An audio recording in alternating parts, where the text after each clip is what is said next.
God almighty, they did it, and I knew they were going to do it. I was trying to speak other things into existence, but I freaking knew the Bulls were going to do this. They were going to take a look at Zach LaVine and say, we got to pay the man, let's give him a max contract. Freaking knew this was going to happen. And yes, as you can imagine, I'm not that particularly pleased about it. It's hard to say that a team giving a guy almost $200 million over the next several years combined is a poverty franchise, but to me it represents a poverty franchise mindset, and more on that in a moment. I am not trying to sit here and crap too heavily on Zach LaVine, because the bottom line is, based off of the dynamics of the league, based off of his results over the past few seasons, he earned this money. And even from the Bulls, he more than earned this money. You should think about these past 4 seasons he's been playing on that 4-year, $78 million contract, whatever it was. So the Bulls are paying just a shade under $20 million a year for a guy that ended up developing into one of the top scorers in the league, a 2-time All-Star. I mean, seriously. In the last 3 seasons, Zach LaVine's ranking in terms of points per game in the league, 15th. And then the last 2 seasons, 13th and 13th. And 21-22 season, you got to add the fact that he also had a full season of Vucevic playing with them, so that's taking away shots and opportunities, as well as DeRozan. So he's a high-level NBA scorer. There's no question about that. Although his shooting percentages did take a dip last year to more of like his statistical career averages compared to the 2020-21 season. But, you know, as much as I didn't like when they gave LaVine that money a few years back, and I stand by that, because at the end of the day, what did it represent? What did it mean? You know, the reality is, just from a basic numbers standpoint, LaVine's contract ended up being a real bargain for Chicago. So as much as you can crap on the Gar-Pax era, is one of the things I guess a lot of you would say they did right. And now you've got a guy that's a 2-time All-Star. He's only 27 years of age, so theoretically just entering the prime of his career. The guy that a number of you as Bulls fans have built some loyalty and attachment to over the past few years. Look, I get it. Like, you're fans of Zach LaVine. He was there in some of the darker days in recent years, and now that things might be looking a little bit better, at least, if not up, you want to show some loyalty to the dude. I get it. But fuck. I mean, we also got to be honest about who Zach LaVine is. On this team, he is no better than the number 2 option. And I'm not a fan of paying number 2 options max money on non-championship contending teams. To which some of you may retort and say, well, the Bucks did that several years back with Chris Middleton. Yeah, but they also had fucking Giannis. The last time I checked, Giannis ain't walking through the United Center doors with the Bulls uniform on. As much as we like DeRozan, he ain't Giannis. He ain't one of those dudes. It's a different dynamic. It's a different situation. And also the fact that in order for the team like the Milwaukee Bucks to keep guys like that, they sometimes have to overpay them ahead of schedule because they're the freaking Milwaukee Bucks. So it's not a comparable situation at all. But when you look at Zach LaVine, he was boo-boo in the playoffs. Boo-boo. He's not much of a perimeter defender. You could say, well, he's gotten better the past year or two as an on-the-ball defender. Has he? Maybe a little, but he still stinks. So now you're doubling down on a set of wings in DeRozan and LaVine that are liabilities on the defensive end of the floor.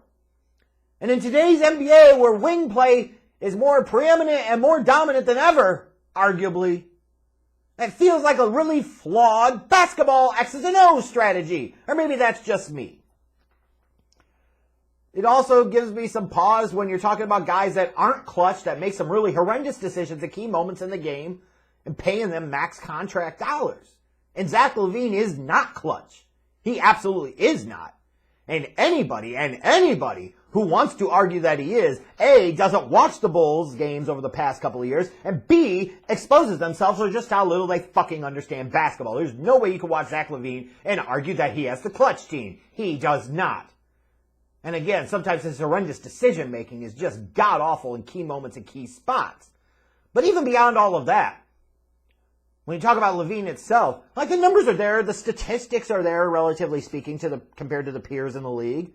to justify the max contract. But this is a guy that you talk about that's only played an average of 62 games over the past 4 seasons. And you can say, well, the 20 and 21 seasons were shortened due to COVID a little bit. Yes, that's true, but still, this is a guy that has some trouble playing a full season, and he's coming off of a year where he was clearly impacted by a knee injury that caused him to miss some time. Furthermore, when you saw LaVine with that injury that he was trying to battle through, you saw how limited he was as a player. He wasn't as much of an above-the-rim player, and what we saw as a result was not good.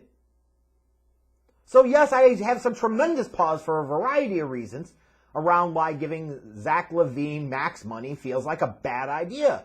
But it goes beyond Zach LaVine. Like I said, at the end of the day, he ultimately technically deserved the money, and I'm glad he got it. I'm not glad that he got it from the Chicago Bulls, but I am glad for his sake that he did get it. But what's the real problem with this to me is this feels like some Garpack shit. It really does. Like, I know a lot of you Bulls fans want to have faith in Acme. You say, in Karnisovas and Eversley we trust. Why? For what? Because they built a 6 seed last year? Well, Garpax could fucking do that. Hell, at one point in time, fucking Paxson built a team that a lot of you believed with Derrick Rose could win an NBA championship. Foolish and wrong as you were, you used to think that. But again, that's the mindset we're talking about when it comes to Bulls Nation. But sitting there and paying Zach LaVine max money and basically saying you're going to run it back with this core next year is a choice. The reality is, as much as it was fun to get caught up in the momentum for a period of time at the beginning of last season, is that the Bulls feasted on a really soft-ass beginning part of their schedule. And as they started to face better teams and then they had injuries of their own, reality started to catch up with them. This is not a contending team. And the results bear that out. In order to be a contender, you actually have to beat contenders sometimes. And last year, including the playoffs, they were 1-8 against the Bucks. In the regular season, they were 0-4 against the Heat and the 76ers, and 1-2 against the Celtics. The relevance in that, those are the goddamn top 4 seeds in the Eastern Conference in the playoffs. And they went a combined, in the regular season at least, they went a combined 1-14. 1-14! And these teams are trying to make moves. The Celtics are bringing in Malcolm Brogdon, and they've got 2 young studs that they've built their team around in Jason Tatum and Jaylen Brown. The Heat, they're consistently trying to put together things to become a champion. The Bucks still have Giannis. The Bulls obviously don't have a Giannis. Like, the gap between the Bulls and these other actual contenders in the Eastern Conference is mighty. Mighty! Mighty! But you want to run it back with this frickin' core again and make no fundamental changes to the structure?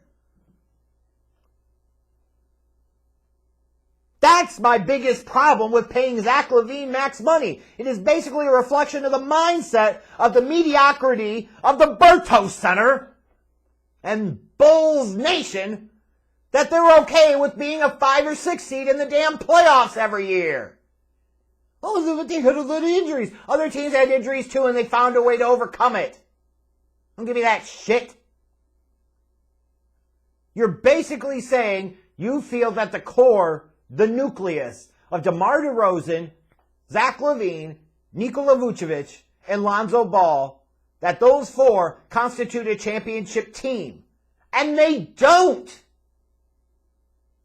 You shouldn't have to be a rocket scientist to be able to figure that out. They're a good team, but shit, they only won 46 games last year. And even if you say, well, maybe a year of togetherness and a year of chemistry and a little bit better luck in terms of injuries, they're going to be, what, a 48 or 50 win team? And what the fuck's that going to mean? Come playoff time, they're going to get their shit rocked, just like they did against the Bucks the last time.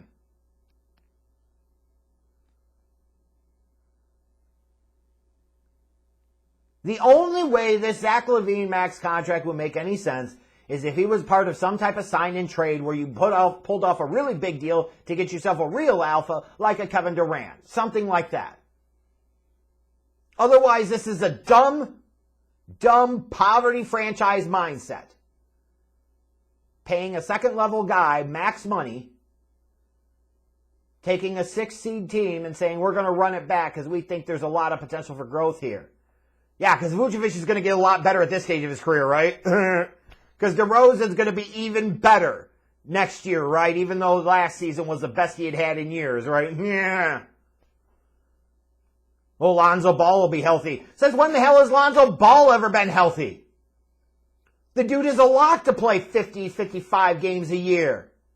Shit, he didn't even do that this year. It's just insane to me. So, if you want to be happy about LaVine getting his contract, like I said, I'm not saying I'm mad about him getting paid. I'm mad about the Bulls paying him and what it represents. I'm happy for him. Get that money, young fella. Get it while you fucking can. God damn.